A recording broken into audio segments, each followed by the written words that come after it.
ملک کی دیگر حصوں کی طرح لوور دیر میں بھی عید الفطر مذہبی روایات اور جوش و جذبے کے ساتھ منائی جا رہی ہے۔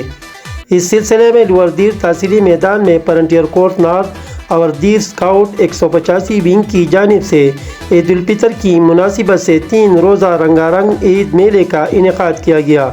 عید میلے کا باقاعدہ افتتاح کمانڈنٹ دیر ٹاسک فورس بریگیڈیئر ثناء اللہ اور کرنل سجاد کیانی نے کیا۔ اس موقع پر علاقے کی بچوں اور نوجوانوں نے بڑی تعداد میں عید میلے کا رخ کیا اور میلے میں مختلف قسم کی جولے، موسیقی اور جمناسٹک و دیگر پروگرامات سے خوب لطف اندوز ہو رہے ہیں۔ 3 روزہ عید میلے کا انعقاد کرنے اور تفریحی مواقع فراہم کرنے پر علاقے کی نوجوانوں اور بچوں نے فرنٹیئر کورس نارتھ اور دیر ٹاسک فورس کا شکریہ ادا کیا۔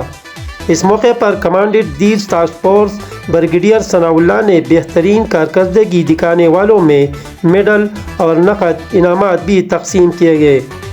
کیمرہ ٹیم کے ساتھ منیر زادہ، KPK نیوز، میدان دیر لوور۔